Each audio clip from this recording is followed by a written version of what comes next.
Hello, everybody. This is Dr. Shaniva Early, your craft doctor, and I'm coming with that second video I was telling you about with the Crafter's Companion haul. It was technically only one product that I ordered. No, it wasn't. There's a couple of products that I ordered, but one major thing in that haul. So first, I want to show you what these were. These were these dies. They are paper cutting dies, and what they do is they cut the card base, or they cut an aperture or the top pieces of the card. And so I wanted to show what they look like. Okay, so the first one is this one. And what they do is they cut. I'm sorry. I always try to put my iPhone on to see if I have people watching with me. Okay, so this is this one. This one's called the Torn Edge Square number 2. This one is the Stitch Edge Circle. This one is the Scallop Edge Rectangle. This one is the Stitch Edge Oval number 2. And these are saying number 2, so I'm leaving that it may have been another set prior to this. This is the Torn Edge Oval number 2. The Scallop Edge Oval number 2. Papercraft, a Scalloped Edge Square.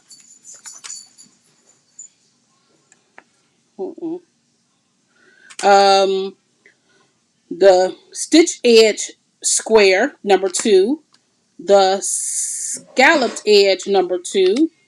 This is the Torn Edge Hexagon. This is the Scalloped Edge Hexagon. And this is the Scalloped Edge Circle. Torn Edge Circle. And Torn Edge Rectangle. Okay. These are all the dies that came in that one set to make your own cards. And I'm going to show you some examples that I cut out. And this was how many? 1, 2, 3, 4, 5, 6, 7, 8, 9, 10, 11, 12, 13, 14 different dies. And it's a torn, scallop, and torn edge, torn, scalloped, and stitched edge. And then they said, oh, by the way, you get one free gift when you place your order. And this was my free gift. And this is a mandala stitched die. And you see it looks like a mandala shaped. And so I'll show you an example of this also. Okay? So that's those. And let me give you some quick examples. So this one here, shape of the card, is the torn edge. If you can see it, it kind of looks like a torn edge. It looks neater to me, but it's a torn edge. And to make this card, I was going to make a easel card, but a side easel, so it stands up like that. And so first things first, I'm going to put this base on it. And I just picked some random paper that I had laying around. So this is not like a card complete, but it's just a example. And I'm putting this down like this because then you would put something here to stop it, to keep this to stand up just like this. And for the design on the top, the way you would do it is you would cut out a piece. And so this here will go just like, and these would match up just like they do.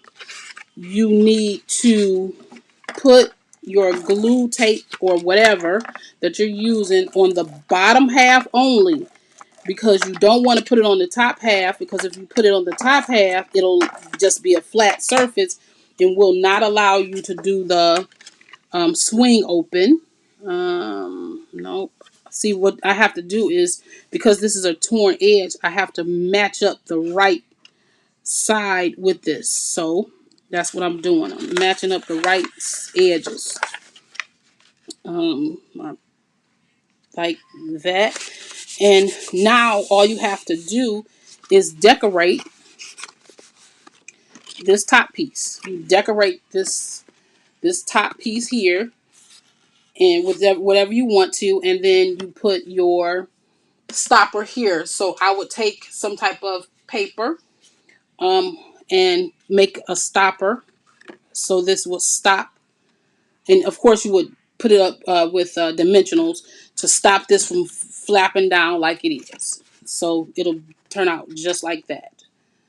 And that is your card. And when you mail this by laying it flat just like that, and it fits in a 5x5 envelope very easily. And so that's the swing easel. Really cute, really cute. Decorated, it really looks good. So then I wanted to show you a straight easel, and this one is the stitched edge. As you can see, these are stitched edges. So I made that one the same way I made the swing card, where I just put half of it. I took the die and cut it, the paper with the die just like this. I just left a little bit of edge right here off, so then it would open up, the card would open up, and then I did the same thing. I folded it in half, and then I took that top piece and I glued it on top. And now it'll stand up like an easel, just like that. It'll stand up just like that. See? And then these pieces, this piece is for right, no, this piece is for down here. This is a piece that will be on the bottom part of the easel. Is it? Yeah. This one goes at the bottom. Yeah. So if you could tell, I use this paper to print something, but who's going to see it? If you're looking at the bottom of the paper, you're looking at the wrong side. So I just die cut it out. And so you just put this down as your decorative piece, just like that. You take this piece, and remember, if you looked at the video previously, when I was talking about the, what is these called? These gilding polishes. This is that one that I used the gilding polish on. And so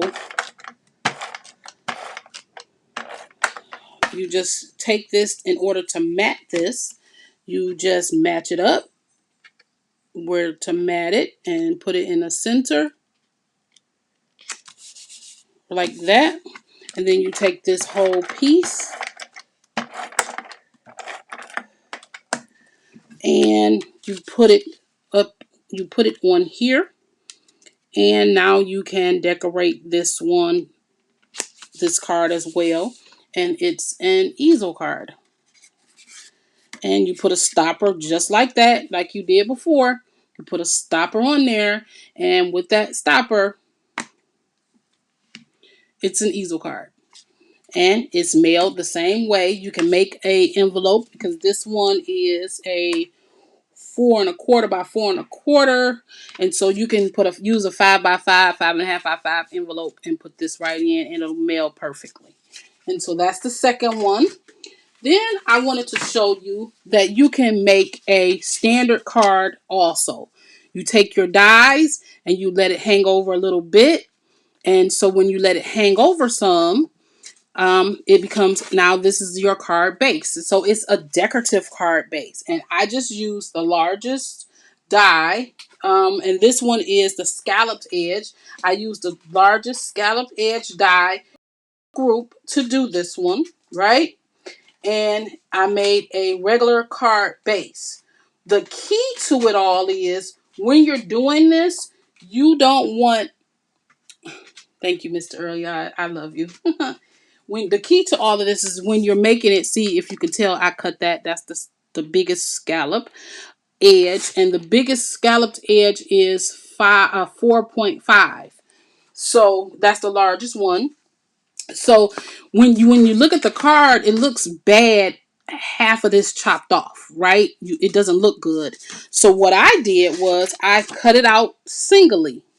And all I'm going to do is take this card base, and I'm going to match it up with this card base. I'm just going to match it up just like that. And so now your card base looks finished. And when you open it up, it looks finished. Yes, from the back you can see that this was like this, but people look at the front of the card most of the time. They're not really looking at the back of the card. But this is a way to make your cards look finished from the front. Okay? And then because this is, what is this? This is craft card stock and it's light on the inside. You want to be able to write on this unless you have a dark color pencil or a gel pencil or something. You need to put something on the inside to make it look decorative. So that's what that's for. So now you can stamp or write your sentiment here. And then I wanted to make this look a little spruced up. So I took this gold mirror paper that I had. And I'm just going to add this on the front of the card, doing the same thing that that white piece was doing. But now I can decorate up this front piece with this gold mirror card. Just like that. And so I have right here some flowers, so I can add some flowers on it if I want to. That's a kind of a big flower, but I can use some small flowers. I have a bunch of small flowers that I created, and I can put a sentiment on there, and voila, I have a design. Because a bunch of cascading flowers down this way and a sentiment off of this gold will look fabulous. So that's an example of the scalloped edge. This one is the example of the stitch edge. And this one is the example of the torn edge. So those are the three types of dies that I showed you earlier. And I think everybody liked those, but I know you want to see that bonus gift. This is what that mandala looks like when you cut it out. Very, very intricate, very, very nice when you put it on a paper. But look at it. It looks plain. So what I did was I took some of that I used for the gilding with the gilding polish. That's what this is. And I'm going to put this on the inside of that card.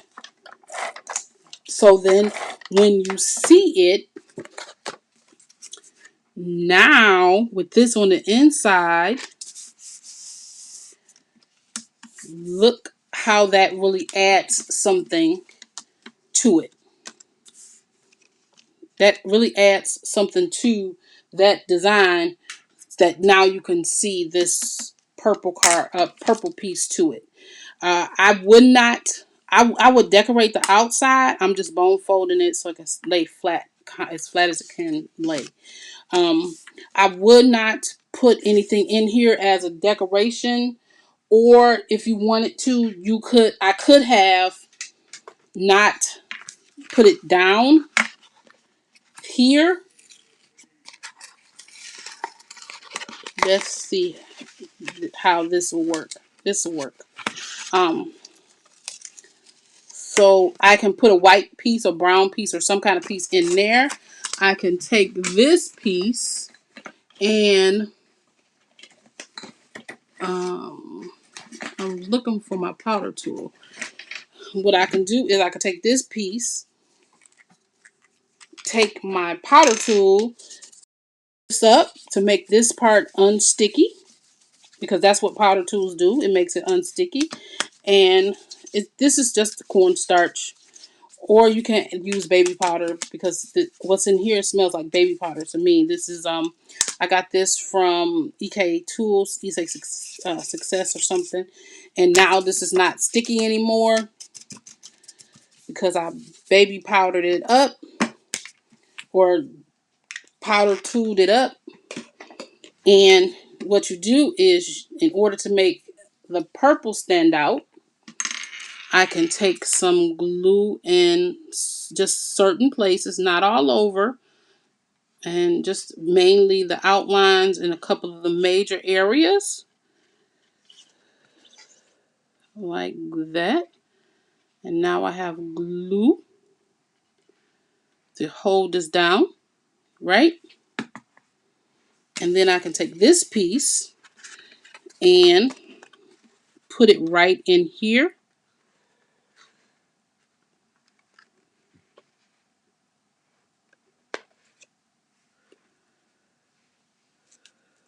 And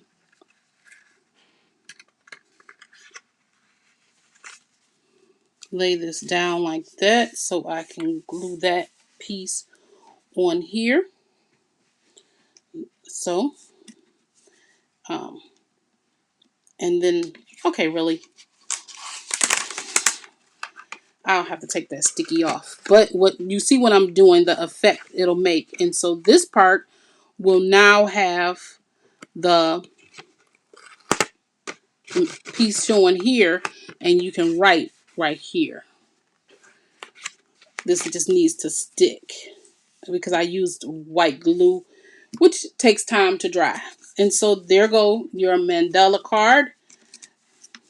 I didn't put no glue right here, but it's right here. There it is. And so it just needs to stick. And voila, you have a card that now you can write in, and it looks so cute. And there we go. So that was our mini major haul. Oh, I forgot to show you the other two things that I purchased. Okay, so we're going to use this card as the example to show you the other things that came with this order. This is something new. Instead of using Pop Dots, I ordered this Kalau 3D gel, and it came like this. And this right here is 3D gel, and it does the same thing as the Pop Darts. It does the same thing as the Pop Dots, but it's 3D gel, and so it has a liquid formula. All right.